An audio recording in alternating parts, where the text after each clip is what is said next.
నమస్తే. ఇన్నాళ్ళు నన్ను సపోర్ట్ చేస్తూ, ఎంకరేజ్ చేస్తూ మీ ప్రేమని నాకు అందిస్తున్న ప్రతి ఒక్కరికి కృతజ్ఞతలు. అలాగే ఈ వీడియో కూడా ఖచ్చితంగా మీకు ఉపయోగపడుతుంది. లైక్, షేర్ అండ్ సబ్స్క్రైబ్ చేసి మీ సపోర్ట్‌ని నాకు అందించండి. అలాగే ఈ వీడియో పట్ల మీకున్న అభిప్రాయాన్ని కామెంట్ సెక్షన్‌లో కామెంట్ చేసి తెలియజేయండి. ఇప్పుడు వీడియోని చూద్దాం.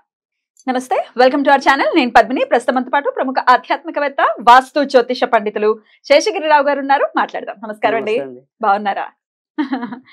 మే 1వ తారీఖు గురువు మారబోతున్నారు. సహజ లాభస్థానంలోకి వెళ్ళబోతున్నారు, వృషభ రాశిలోకి.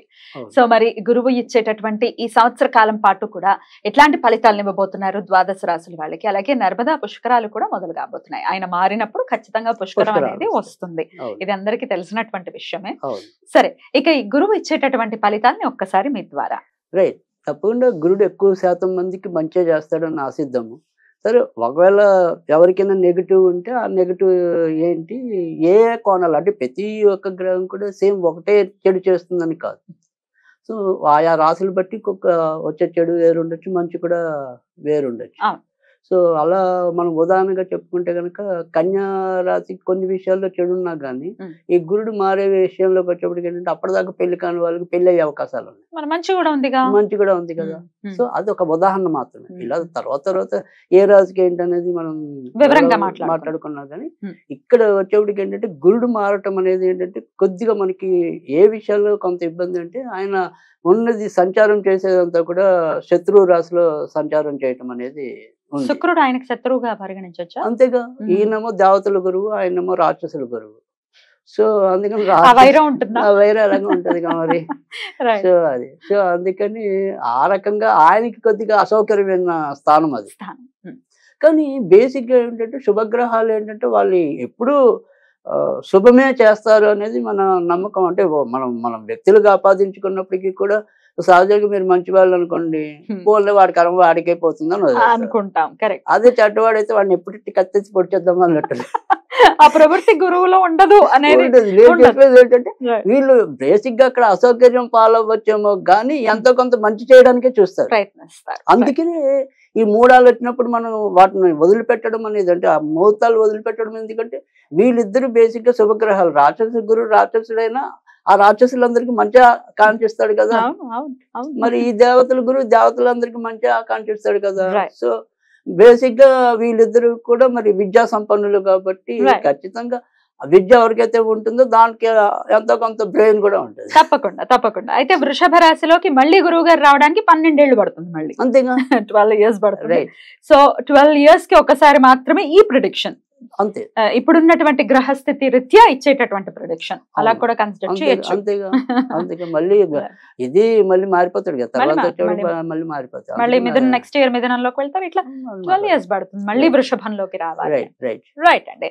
సో మరి గురువు ఇచ్చేటటువంటి ఫలితాలను ఒకసారి తెలుసుకుందాం. అలాగే ఇంకొక చిన్న విషయము, ఆల్రెడీ గ్రహచారంలో కూడా ఒకవేళ వృషభ రాశిలోనే వాళ్ళకి అంటే జన్మజాతకంలో వృషభ రాశిలోనే గురువు ఉండి మళ్ళీ గోచారం కూడా కలిస్తే ఎట్లాంటి ఇంపాక్ట్ ఉంటుంది? సాధారణంగా ఎక్కువ శాతం అయితే మంచి ఫలితాలు ఉంటాయని చెప్పడం అనేది కూడా జరుగుతుంది. ఎందుకంటే మన జన్మ రాశిని కాకపోతే అలాంటి ఎప్పుడు ఇబ్బంది ఉంటుంది అంటే కనుక ఎవరికైనా సరే ఒక మారక దశలు కానీ అలాంటివి వచ్చినప్పుడు మాత్రం కొద్దిగా ఇబ్బంది ఉంటుంది. సో అలా మినాయిస్తే కనుక ఎక్కువ శాతం ఎప్పుడు కూడా మన జన్మగ్రహాన్ని గోచార గ్రహం వచ్చి టచ్ చేసినప్పుడు ఖచ్చితంగా ఎక్కువ శాతం అయితే మంచి ఫలితాలే ఉంటాయి. సో వృషభ రాశి వారికి ప్రత్యేకించి వృషభ రాశికి కాకుండా వాళ్ళకి జాతకాలు తెలిసి వాళ్ళకి వృషభంలో గురుడు ఉన్నవాళ్ళు. అదే అంటున్నా, వృషభ రాశి వాళ్ళకే కదా జన్మ జాతకంలో వాళ్ళకి తెలిస్తే కనుక ఖచ్చితంగా వాళ్ళకి ఇంకొద్దిగా మోరల్ సపోర్ట్ ఇచ్చినట్టు. అయితే వక్రగతి కూడా ఏమైనా ఉందండి గురువుకి ఈ సంవత్సరం? తప్పకుండా. అంటే ఇప్పుడు మనం ఒకటి మూడాలు అనేది కూడా ఉంది కాబట్టి గురుడికి మోడ్యం అనేది ఉంది. తర్వాత దాంతో పాటుగా ఇంచుమించుగా అక్టోబర్ కి మధ్య నుంచి వక్రం ఉంటుంది. రైట్. మరి ఇప్పుడు ఇక చూద్దాము ద్వాదశ రాశులకి కూడా ఈ గురువు మార్పు వల్ల వచ్చేటటువంటి ఫలితాలు ఏంటో. రైట్. మరి వృశ్చిక రాశి వారికి గురువు ఎలాంటి రిజల్ట్స్ ఇవ్వబోతున్నారండి? సో వృశ్చిక రాశికి వచ్చేప్పటికి ఏంటంటే సప్తమంలో మనకి గురుడు యొక్క సంచారం అనేది కనపడుతుంది. కానీ జూలైకి వచ్చేప్పటికి ఈ లగ్నాధిపతి ఎవరైతే ఉంటాడో ఆయన కుజుడు ఇంచుమించుగా మీకు మిథునంలోకి రావటం అనేది ఉంటుంది. కనుక ఇక్కడ ఏదైతే ఈ వృశ్చిక రాశిలో జన్మించిన వాళ్ళు ఎవరైతే ఉంటారో వారికి మాత్రం కొద్దిగా ప్రమాద పరిస్థితులు ఏర్పడడానికి అంటే ఆకస్మిక ప్రమాదాలుగా వాహన ప్రమాదాలు అనుకోండి, ఇతరత్ర ప్రమాదాలు అనుకోండి, అలాగే కొంతమంది ఇళ్లలో చిన్న చిన్న అగ్ని ప్రమాదాలు అనుకోండి, ఇలాంటివి కూడా సంభవించడానికి అయితే గనక ఎక్కువ ఆస్కారం అయితే ఈ ఏడాది కనిపిస్తుంది. ముఖ్యంగా జూలై నుంచి ఏదైనప్పటికీ కూడా అక్టోబర్ మధ్య ఒకంత జాగ్రత్తగా ఉండటం అనేది వృశ్చిక రాశి వారికి అవసరం. ఇక వృశ్చిక రాశిలో జన్మించి ఎవరైతే మరి పెళ్లి కోసం వేచి ఉన్నారో వారికైతే మరి సప్తమంలో గురుడు యొక్క సంచారం వల్ల తర్వాత వచ్చేప్పటికి ఏంటంటే కుటుంబ కారకుడు, తర్వాత మరి పంచమ కారకుడు గురుడు అయ్యుండి సప్తమంలో సంచరించడం వల్ల కూడా తప్పకుండా వివాహానికి సంబంధించిన యోగం అయితే పరిపూర్ణంగా కలగడానికి అవకాశం కనిపిస్తుంది. రైట్. అలాగే ఈ వృశ్చిక రాశిలో పుట్టి మరి ఎవరికైతే సంతానం కలగట్లేదో వారు గనక వైద్య సహాయంతో ఆ రకంగా ముందుకెళ్ళడానికైతే ఆస్కారం అయితే కనిపిస్తుంది. తాత్కాలికమైన అవరోధాలు ఉన్నప్పటికీ కూడా సంతాన యోగ్యత అయితే గనక ఈ ఏడాది వీరికి లభించడానికి కూడా పుష్కలమైన అవకాశాలైతే ఎక్కువ కనిపించడం అనేది కూడా కనిపిస్తుంది. ఇక వృశ్చిక రాశి వారికొచ్చేప్పటికి ధనాధిపతి మరి సప్తమంలో సంచరించడం వల్ల కూడా వ్యాపారం సంస్థల్లో గానీ, వ్యాపారాలు నిర్వహిస్తున్న వాళ్ళు ఎవరైతే ఉంటారో, లేదా వ్యాపార లావాదేవీలతో ముడిపడిన ఉద్యోగాల్లో ఎవరైతే ఉంటారో, వారైతే గనుక ఒకంత మంచి పెంపొందించుకోవడానికి కూడా ఈ ఏడాది అయితే ఎక్కువ అవకాశం అయితే కనిపిస్తుంది. తద్వారా ఎంతో కొంత లాభపడడానికి కూడా ఉంటుంది. ఇక వృత్తి ఉద్యోగాల్లో ఉండేవాళ్ళు మాత్రం కొంతవరకు ఏదైనప్పటికీ కూడా ఈ జూలై నుంచి అక్టోబర్ మధ్య ఇటు వాహన ప్రమాదాలే కాకుండా చేసే వృత్తి ఉద్యోగాల్లో కూడా మానసికంగా ఏమైనా సరే కొంతవరకు చికాకులు ఎదుర్కొనే పరిస్థితులు అయితే కనుక వృశ్చిక రాశి వారికి కనిపిస్తుంది. కనుక వృశ్చిక రాశి వారు ఈ ఏడాదంతా కూడా సాధ్యమైనంత వరకు ఆంజనేయ స్వామిని ఎక్కువ పూజించుకుంటూ రావాలి. ఆంజనేయ స్వామి ఆరాధన అనేది ఎంత అయినా సరే వీరికి అవసరమని కూడా చెప్పవలసి ఉంటుంది. కనుక ఏదైనా సరే వీలైనప్పుడు శనివారాలు పూట ఆంజనేయ స్వామికి వెళ్ళి 19 ప్రదక్షిణాలు చేస్తూ ఉండటం అనేది ఒక సూచన. తర్వాత రెండోది వచ్చేప్పటికి ఏంటంటే సాధ్యమైనంత వరకు కూడా ఏదైనా సరే ఓం హం హనుమతే నమః, ఓం హం హనుమతే నమః, ఓం హం హనుమతే నమః అనేది నిత్యం కూడా స్మరించుకోవటం వల్ల కూడా ఎంతో కొంత ప్రయోజనం రావటం అనేది ఉంటుంది.